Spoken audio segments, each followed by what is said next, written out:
All right. Now we were discussing about our relationship and the honorable prime minister's visit to Poland, which is the capital Warsaw, as well as now he's turning to Kiev today. Now, there are certain things that we need to understand with respect to India and Ukraine relationship. First of all, we've signed a strategic partnership. We have upgraded our strategic partnership with Poland. Now, you need to know what is the difference between a normal partnership and a strategic partnership from a point of view of how is it different. So this is basically the highest level of partnership that you accord to any particular relationship.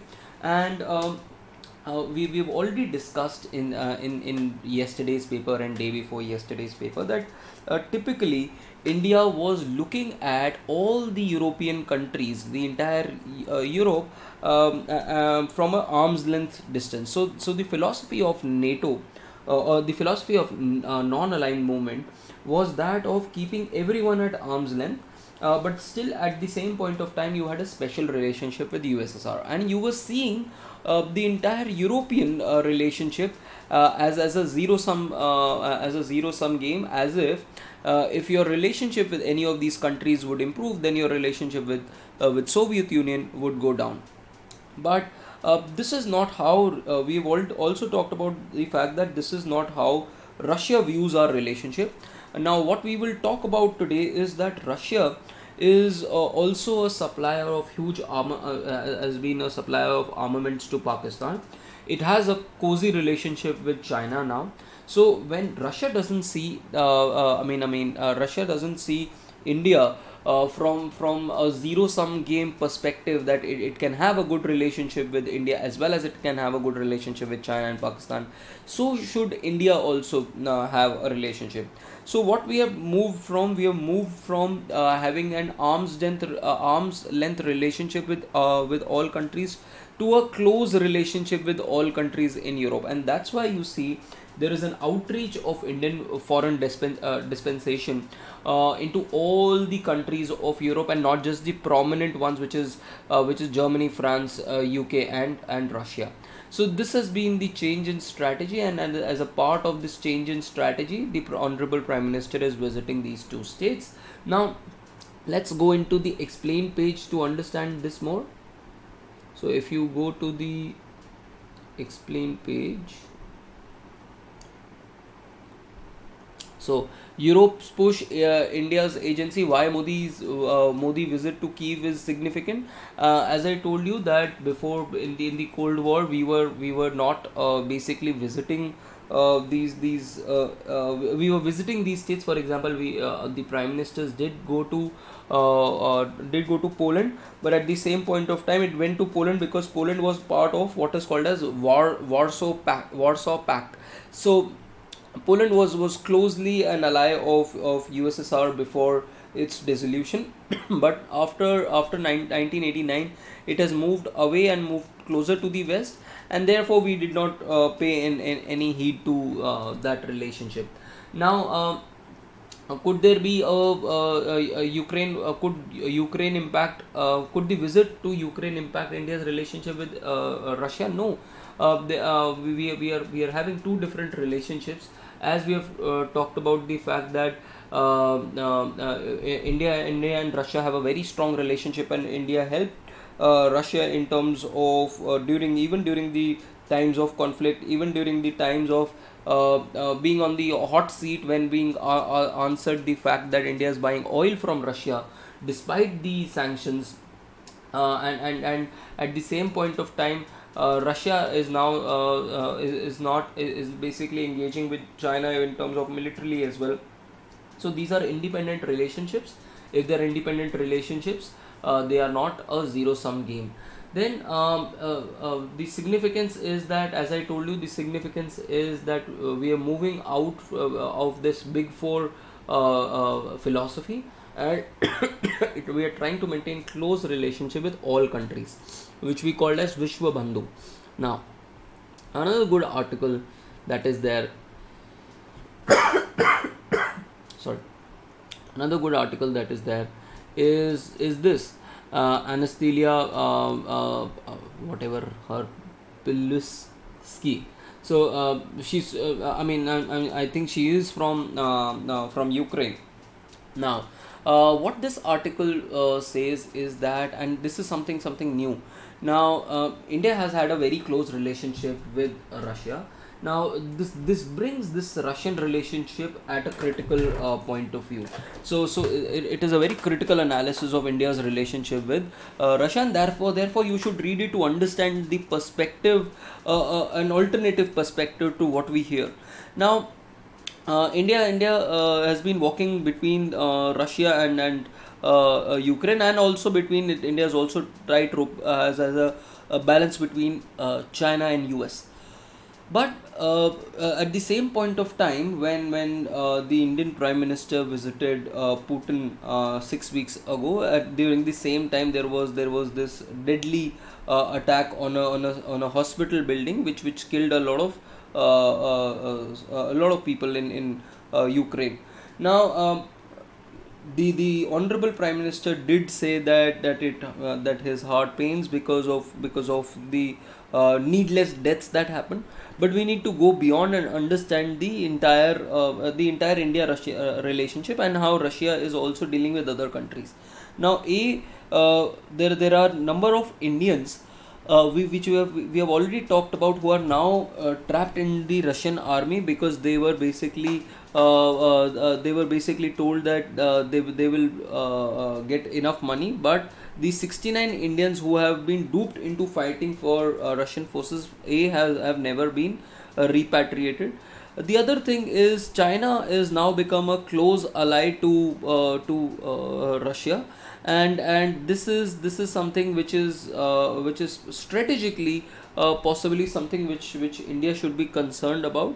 Then, apart from the fact that it is basically a hearsay that the Indian Prime Minister is here to carry a message from Putin for some kind of peace agreement, because India has continuously agreed not to not to participate as a mediator. So then the next thing this person talks about is that let's talk about the India and Ukraine relationship. Yes, there has been a lot of media which has been written, which says that Ukraine has not supported India in its past. This is something which is being talked about, but this is what is being written here. Yes, Ukraine was one of the world's largest countries which gave away its nuclear weapons, because it was part of the USSR and it had those nuclear weapons. It gave away all these nuclear weapons, and it had actually world's third largest nuclear weapons. And then it had criticized India on both fronts, on its Indo-Kashmir policy, as well as for its nuclear tests. But the same thing it happened with Pakistan as well. It had criticized the nuclear test by Pakistan, and all the Euro-American partners had basically criticized the Indo-Kashmir policy as well. Now, apart from the fact, few people know that thing. The bonhomie between India and Russia was because of few people like one of USSR's leaders called as Nikita Khrushchev. Now, who basically advanced the Indo-Soviet relationships. And apart from the fact that even the slogan of Hindi Rusi Bhai Bhai was also given by this particular person. Then apart from all these are all rhetorics. But at the same point of time, if you see, one of the few things that people don't know is Russia is also selling arms at a fast pace to Pakistan as well. So this is how you diversify your defense. So for example, I have a defense system, so I have best quality airplanes with me. Now what I will do is, if there are two adversaries, so what I will do is I will sell best quality airplanes to Israel, and then I will sell the best quality anti-aircraft guns to counter these planes to, say, Gaza or Palestine. So this is what is being alleged here, that Russia is basically selling its planes to India, and then it is also selling these anti aircraft systems to Pakistan. So this is where you make money on both sides of the war. Then apart from the fact that Ukraine also has huge gas turbine factories, and in one of these factories Bharat Forge has acquired half of the company, and this is a major source of gas turbines, and these gas turbines have been used in Indian battleship, Indian submarines, even in the Chandrayaan moon landing as well. So there is this relationship that exists, and finally India is going to move on from the Russian equipment, because one of the major issues with Russian equipment is the servicing cost of these equipments, and because the servicing cost is huge, therefore India needs to pivot away from these systems, these old hardware systems, to new hardware systems which are much more integrated to the NATO. So all of this is basically saying telling you that India needs to have a good relationship with Ukraine, and it can equally support India in terms of its military needs, in terms of its industrial needs, and then we can have better other governance kinds of relationships. For example, labor market, exchange of labor. We can have cooperations in terms of EVMs, and also in terms of this DIIA app, which basically puts all government documents in the hands of people. So there are so many things that India can do with Russia on this, or with Ukraine on these fronts. So a very important article, these are all important articles with respect to Ukraine and India relationship, and that's why we have done all of them together. Then the next thing is, you can read India in the last lap, UPA 2 proposed lateral entries at JS level through UPSC. Internship portal.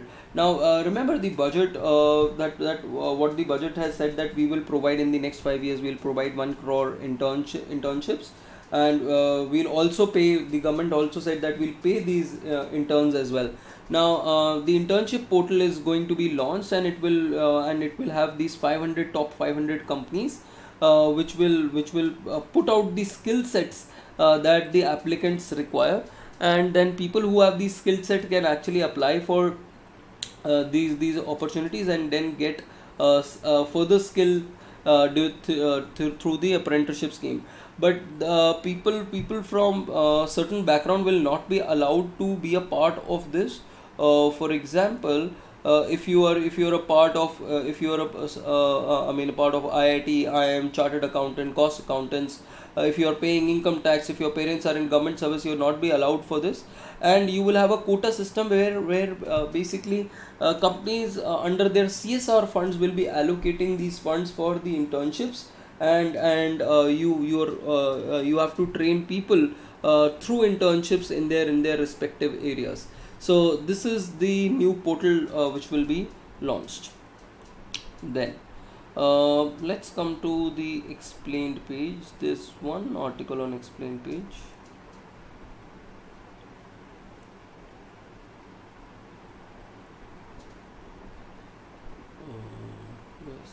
So we've read this article. Glass ceiling, you should have a greater idea of glass ceiling. It was again mentioned by Kamala Harris and again by Hillary Clinton, that the highest and the hardest glass ceiling that she has seen is that of the US presidential election, where she was not able to break through that, and she could not become the first woman president of the country. But now what we are seeing is that it is possible that an ethnic person from non native US person, and someone who has Asian and African roots might now become a woman might become a president of US. So this is something that is there, and you can also read about the history of where this term became popular. And then in 1991, George H.W. Bush, the father of George W. Bush, basically had established this glass ceiling commission to find out that how many people, how many women were not able to reach to the top level. And it is also because of the fact that one of the things that are there is that the time commitments that are needed and the lack of breaks that is needed at the top level, at the top echelons of governance, whether it's a company or any other private organization. There is no time management, there's no life and time management issue. There's a huge issue in terms of time management, and therefore you will see that all these positions are invariably taken up by men, because of the fact that they do not provide for adequate space for women to participate, and adequate resting times for women to participate at the highest level. And this is what the Nobel Prize winner Claudia Golden had said, that the real issue is how lucrative senior level jobs require substantial time commitments, and as long as these jobs remain inflexible and don't allow or normalize time offs, the gender differentiation in the career progression will live on. So this is one of the issues in glass ceiling. Then I didn't really like this article. Your LMV license will allow you to tractor as well. SC will decide. If you want to read it, you can read it. And then what has happened is you should be aware about Chandrayaan 3, and what has happened is that till this point of time, everyone had launched their this lunar missions on different parts of basically the equatorial side of the of moon. So everyone had launched on the equatorial side of moon, and all of them had basically talked about, all these previous missions had talked about how the soil of moon is, and there was the moon's initial surface was basically a lava dome, and then it cooled down, and then after cooling down it has become the way that it has. Now this was something which was talked about by all the other missions, but all of them had basically seen this through what they had seen in the equatorial region. Now because our mission went to the pole of the moon, and which in itself was very difficult. Now the APXS, which is basically a mobile chemistry lab, to basically there is something called spectrometer. So basically spectrometer sends rays to the surface, and it's able to ascertain the composition of the surface of the moon, of surface of any particular entity. And with these X-ray rays, you can characterize that what is the composition of the sample that is there. And through this we have been able to assert the same hypothesis, the LMO hypothesis, which basically says that sometime around 4.5 billion years ago, the moon, the Earth was stuck with just a second. Where is this? Yeah, sometime around 4.5 billion years ago, the Earth was stuck with a meteor, and through that meteor, the moon's surface was made, and it was entirely an ocean of magma, and then it cooled down, and then it formed the harder minerals became the part of the core and the stuff, and the lighter minerals, basically sodium, calcium, etc., became the part of the upper crust. So all of this is there. You can read all of this if you want to read. Don't get into too much of technicality of it, but you should be aware of what it has already said. Then food inflation pressure showing little signs of abatement in near term. Now Shashikant Das again has said that, see, food inflation, it has gone down. Yes, we do agree it has gone down, but at the same point of time it has only gone down in the month of July because of something called as base effect. I have dealt with what is called as base effect. So last year in July it was high, and therefore because last year in July it was high, it has come down. But this disinflation in food items has to be consistent, and only when it is consistent, yes, we have favorable things in our picture. We have good monsoons coming, we have kharif crop sowing, we have rising reservoir levels, rabi crop is also supposed to do well, but we never know about geopolitical pressures, financial market volatilities, and we cannot still have a durable disinflation that is there, and because durable disinflation is still a work in progress, we cannot reduce our interest rates, and therefore the RBI has kept the interest rates at 6.5, the repo rate at 6.5%, despite two members saying that the interest rate should reduce. Then GST rationalization, the group of ministers. So basically you should be aware about GST Council under Article 279, I suppose, and this GST Council has finance ministers from all the states, and all of them have majorly all of them have said that no, there will be no rationalization. Right now you have 5 rates of GST, which is very unique. That you have 0%, 5%, 12%, 18% and 28%. Apart from that, you have a GST compensation cess, which can range from 1% to 280%, which is over and above 28%, because it is imposed on say luxury items, and there was a lot of talk that there should be some kind of rationalization of GST. There should only be two rates. The 18 and 28% rates could be merged, and the 12 and 5% rates could be merged. But right now it has been rejected, and there is no more clarity being sought, which they will meet on 9th of September and then clarify this. Then not against e-commerce, but seeking fair play. This we are anyways going to do on another article. And you should also be aware of what is Fed's Jackson Hole symposium, where all the major central bankers meet, and then the federal bank tells about its future. This is a very, very famous conference for a lot of academicians as well. Then something which is very hurting me very badly is that Zomato is shutting down Legends. This is where I used to get a lot of stuff from other cities as well. Now coming to two three very good articles. The first is Market Facts and Fears. Now remember the commerce minister recently said that Amazon is not doing a service, and it is going for predatory pricing. All of that he's mentioned, and in fact he had also criticized Amazon way back in 2020, and the Competition Commission had also initiated investigation against Amazon and Flipkart for deep discounting. Now this is something which is concerning a lot of us, because the FDI rules in India allow for B2B businesses. They do not allow for B2C businesses. Businesses cannot directly sell to consumers. They can only provide a marketplace. Now, this report by Pehle India Foundation, this basically says that you need to also think about the consumers. You also need to think about the dynamics of online pricing, cost structures of the platform, advantages of economies of scale, and then determine whether it's predatory pricing or not. So for example, if I am buying say 10 bottles of my favorite coffee is Davidoff. If I'm a retailer, I'm buying 10 bottles of coffee of this Davidoff's coffee.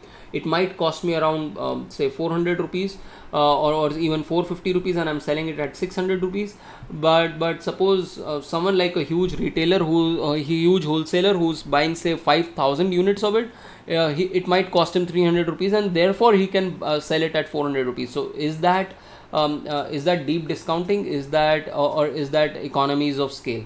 So you need to understand all of this, that how does the microeconomics work in each particular case. Then the Pehle India Foundation has also talked about the fact that yes, e-commerce is growing, but it only comprises of only 8% of the online total retail sales. So we make a huge hue and cry about that online sales जो है वो क्या कहते हैं बहुत ज़्यादा है. But if you read this data, in 2022 only 8% of total sales was online sales, and there were around 1.6 million retail enterprises that take part in e-commerce, generating around 15-16 million jobs. So in terms of job creation, it is also there.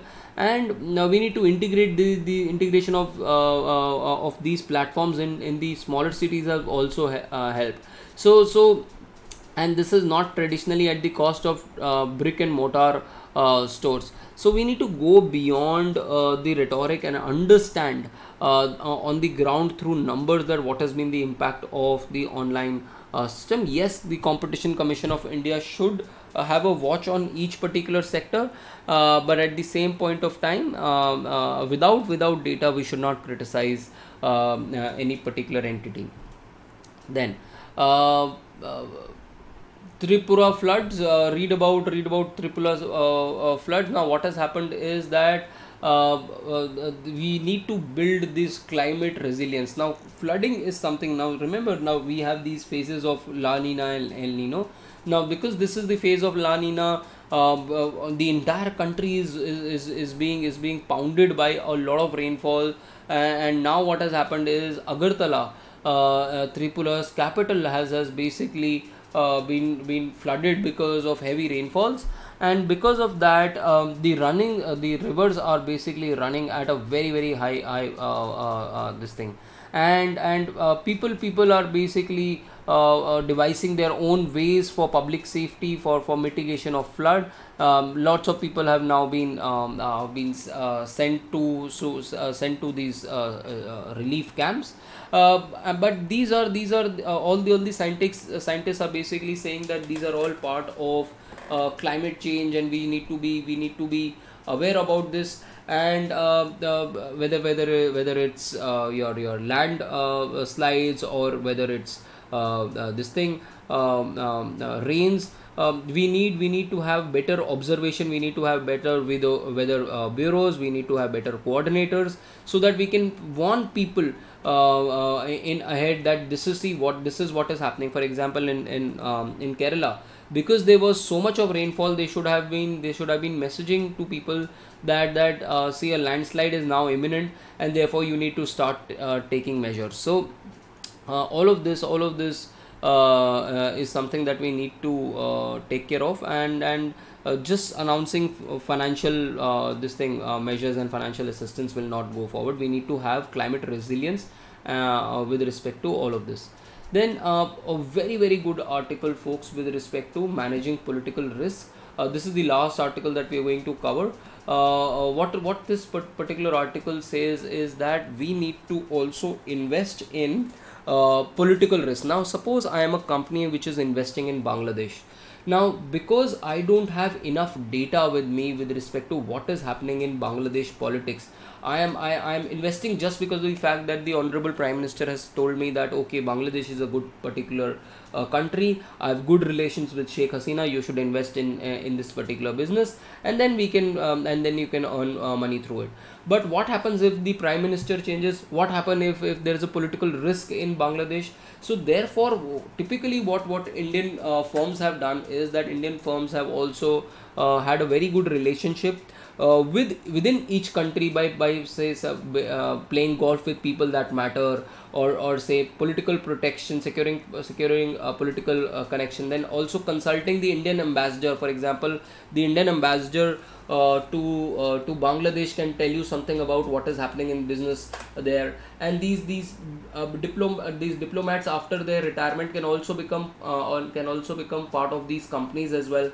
So these are positions that Indian IFS officers also look for after, as a post retirement avenue. So but all of them basically says there is a political risk that is there when you are investing as a company, when you are investing outside, and this can be mitigated by some aspect that you should have country specific risk parameters, and you should have some kind of research and agenda based functionaries. For example, you can have think tanks which can do this task for you, which you can fund, and then they can tell you that what is the state of that particular society, what is the state of that politics in that particular society, and then advise you with respect to whether to invest or not. And finally, which is very important, is foreign correspondents. this part of the article talks about foreign correspondence, where earlier what used to happen is that each particular newspaper or news agency used to have foreign correspondents, and they used to be something like quasi spooks. Quasi spook basically mean quasi spy. They can tell you what is happening on the ground, and if there is any shift in the ground, they can tell you that this is what is going to happen, and you can take your action accordingly. Now what has happened is, the way that Indian government is working, all of these foreign correspondents have reduced. But similarly India's expertise in these foreign correspondents have reduced, and this is where we need to expand to mitigate the political risk that is coming out of each of these countries, especially our neighboring countries, because in developed countries these things don't matter. In developed countries, the investment scenario is very stable, but it is the problem in developing countries where all of this needs to be done. So read about this article, and then an ethics article, very very important.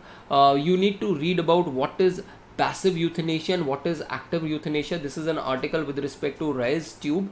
A parent had basically approached Supreme Court that their son was being fed for the last 11 years in vegetative state through this rice tube, which is a device which passes food from the nose to the stomach, and they wanted it to be removed so that the person can die peacefully. Now this is an ethical concern, and you need to read about this ethical concern. How do you interpret euthanasia? Can it be interpreted as murder or liberation of prolonged suffering? So this is an ethical concern. Read about it. It's a very good article, and use it in your ethics case studies as well. Then you can read these two articles as well. This is more political in nature, and this is about the entire education system. That's about it from my side, folks. We'll again meet tomorrow at 5:45, and we'll discuss other news. Thank you very much. Bye bye.